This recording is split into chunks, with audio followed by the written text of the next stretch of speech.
Fast news India के खबरों की इस खास बुलेटिन में और मैं हूं आपके साथ प्रियांशी श्रीवास्तव। तो आइए रुक करते हैं आज की तमाम खबरों की ओर। लाइट कटौती से ग्रामीण परेशान। जी हां, रनिया क्षेत्र के पामाकट का गोपीपुर ग्राम में लाइट कटौती से ग्रामीण बहुत परेशान हैं। खेत में फसलों को नहीं मिल पा रहा पानी और बच्चों को ऑनलाइन क्लासेस करने में हो रही है परेशानी, जिससे परेशान होकर ग्रामीणों ने कई बार बिजली ऑफिस में शिकायत पत्र सौंपा, लेकिन कोई सुनवाई नहीं हुई। देखे रनिया से अमित सिंह की यह रिपोर्ट।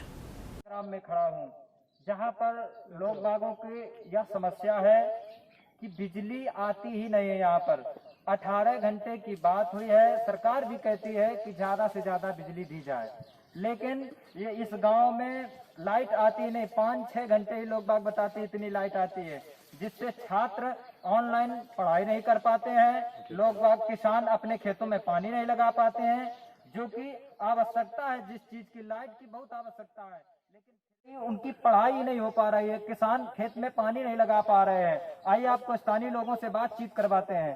जी सर, आपका नाम? महाजय श्रीवास्तव। जी सर, क्या समस्या है लाइट की? समस्या सर यही कि यहाँ पे हम लोगों ने कई बार कंप्लेन किया, डेली लाइट खराब रहती है यहाँ की। वहाँ कोई सुनता भी नहीं है। सागर पर और ना वहाँ कोई बोलता है कि हमको किसी को भेज रहे हैं। ये कह रहे हैं ठीक है, देखते हैं, ठीक करवा देंगे। और एक और कंप्लेन है लोग बागों की कि यहाँ पर जर्जर तार है, जिससे लोगों को तार नहीं बदले गए। अब क्यों नहीं बदले गए? कार्रवाई की या नहीं की? सर, आपका नाम? विनोद सिंह नाम है। सागर प्रसाद जी को हमने कंप्लेन लिख के दी और मनीष कनौजिया, ये दोनों आदमी को दिया, लिखित में दिया गया है। और ये कहते हैं बदल जाएगी। आज 15 दिन हो गए हैं, धान ऐसे सूख रहे हैं और 20 बार 25 बार बत्ती आती है। जब रात में साथ में जाओ लैंडमैन के, तब बत्ती ठीक होती है। नहीं कहते हैं, फोन ही नहीं उठाते हैं सागर प्रसाद जी और मनीष कनौजिया। सागर प्रसाद जी और मनीष कन्नौजिया जी। बताया बाइकों की हुई टक्कर, एक की हालत गंभीर। जी हां, यूपी के जौनपुर जिले के खेतासराय थाना क्षेत्र के अंतर्गत खुदौली गांव में सर्वोदय इंटर कॉलेज खुदौली के पास दो बाइकों की आपस में टक्कर हो जाने से दोनों बाइक सवार बुरी तरह से घायल हो गए हैं। जानकारी के अनुसार खुटहन की तरफ से अभिषेक सिंह निवासी खुदौली से आ रहे थे, तो दूसरी तरफ से खेतासराय से अब्दुल गफ्फार निवासी मुड़ैला की आमने सामने टक्कर हो गई। टक्कर इतना जोरदार था कि दोनों बुरी तरह से घायल हो गए। ग्रामीणों की सहायता से दोनों को नजदीकी स्वास्थ्य केंद्र सोंधी लाया गया, जहां एक की हालत को गंभीर देखते हुए डॉक्टर ने जिला अस्पताल रेफर कर दिया, दूसरे का इलाज जारी है। देखें खेतासराय से राकेश कुमार शर्मा की यह रिपोर्ट।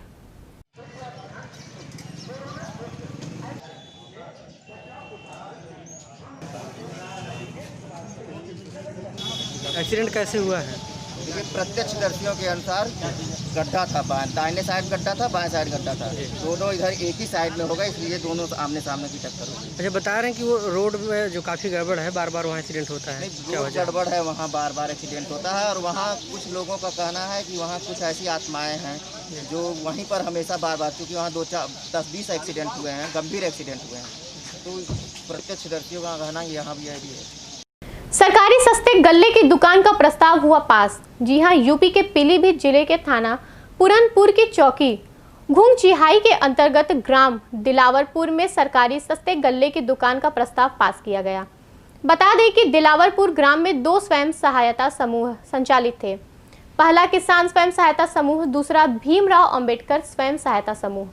दोनों के बीच बहुमत देखने के बाद ग्राम प्रधान रामनिवास शर्मा की अध्यक्षता में एसडीओ व नायब तहसीलदार महोदय के द्वारा सरकारी सस्ते गल्ले की दुकान का प्रस्ताव अंबेडकर स्वयं सहायता समूह के नाम से पास किया गया। आपको बता दें कि डॉक्टर भीमराव अंबेडकर स्वयं सहायता समूह की ओर से दावेदार रामदयाल पुत्र मूलाराम को कुल 547 वोट मिले और किसान स्वयं सहायता समूह की ओर से दावेदार नरेश कुमार पुत्र नंदलाल को कुल 529 वोट मिले। इस प्रकार रामदयाल ने नरेश को 18 वोटों से शिकस्त दी और सरकारी सस्ते गल्ले की दुकान अपने पोल में कर ली। देखिए पुरनपुर से विनोद कुमार वर्मा की यह रिपोर्ट। ग्राम पंचायत में पूर्व कोटेदार कालिका प्रसाद के बंद होने के कारण उचित दर विक्रेता की दुकान रिक्त थी, जिसके द्वारा गांव में 2 समूह संचालित थे। अंबेडकर स्वयं सहायता समूह व किसान स्वयं सहायता समूह, जिसमें कोटे में खुली बैठक हुई और खुली बैठक में अम्बेडकर स्वयं सहायता समूह को 18 लोगों का समर्थन ज़्यादा हुआ, जिससे अम्बेडकर स्वयं सहायता समूह के पक्ष में नायब तहसीलदार द्वारा व एडीओ, आईएसबी और ग्राम पंचायत सचिव द्वारा प्रस्ताव पास किया गया। नमस्कार। सावधानी के साथ मनाया जन्मदिन। जी हां, यूपी के पीलीभीत जिले के थाना मंधोडाटा के चौकी खासपुर जमुनिया में हर्षोल्लास से मनाया गया जन्मदिन। जी हां, आपको बता दें कि जमुनिया के रहने वाले श्यामलाल, उनकी पत्नी गुड्डी देवी दंपत्ति ने अपने बच्चे दीपांशु का 8वां जन्मदिन मनाया, जिसमें उन्होंने होममेड केक का उपयोग किया और यह जनता से अपील की कि हम होममेड केक का ही प्रयोग करें, जो कि ठीक है, क्योंकि कोविड-19 के चलते कुछ भी बाहर से लेना खतरे से खाली नहीं है। देखिए पूरनपुर से विनोद कुमार वर्मा की यह रिपोर्ट। क्या नाम है बच्चे का? चौथा जन्मदिन मना रहे हैं? 8वां। ये आपके पड़ोस में क्या कौन खड़े हैं? क्या नाम है आपका? आपका क्या नाम है? कहाँ के रहने वाले हैं? तो इस लॉकडाउन से कुछ आपका जो बच्चा है, कुछ लॉकडाउन से कुछ केक में मिलने में या कोई अन्य सुविधा हुई है क्या? पूरी सुविधा थी। यानी कि आप पहले लॉकडाउन से पहले जन्मदिन मनाते थे, वैसे ही आज मना रहे हैं, कोई दिक्कत नहीं आ रही है।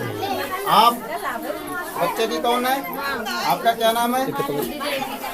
कौन सा जन्मदिन मना रहे हैं? चौथा है? 8वां जन्मदिन। क्या कहना चाहेंगे बच्चे के बारे में? अच्छा बने रहा बच्चा,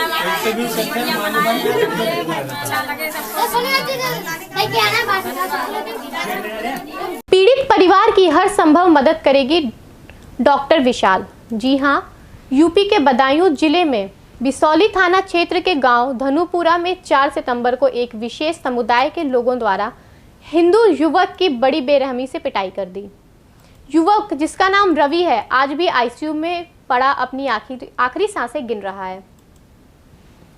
युवक का गुनाह इतना था कि उसने मुहर्रम पर ताजिए निकालने की सूचना पुलिस को दे दी थी। पीड़ित परिवार का कहना है कि पुलिस ने अब तक आरोपियों के घरों पर एक बार भी तबिश नहीं की है।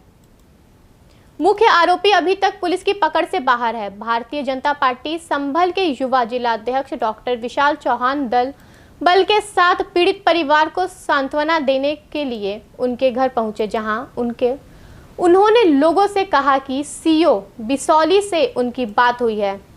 उन्होंने 1 या 2 दिन में मुख्य आरोपी को पकड़कर कड़ी से कड़ी कार्यवाही करने का आश्वासन दिया है। उन्होंने कहा कि योगी सरकार अच्छा कार्य कर रही है, परंतु प्रशासनिक अधिकारी अपनी कार्यशैली से सरकार की छवि बिगाड़ने में लगे हैं। देखिए उघैती शर्की से बलभद्र सिंह की यह रिपोर्ट। धनुपुरा में जो पीछे 4 सितंबर को जो घटना घटित हुई है, उसके संबंध में आज यहाँ पर भारतीय जनता पार्टी के युवा जिलाध्यक्ष संभल से डॉक्टर विशाल चौहान जी हमारे बीच हैं। तो जानकारी लेते हैं कि इस घटना में आखिर क्या हुआ और इसमें क्या कार्रवाई आगे की जाएगी। मुझे ज्ञात हुआ था, कोतवाली बिसौली के अंतर्गत ग्राम धनुपुरा का ये मामला था।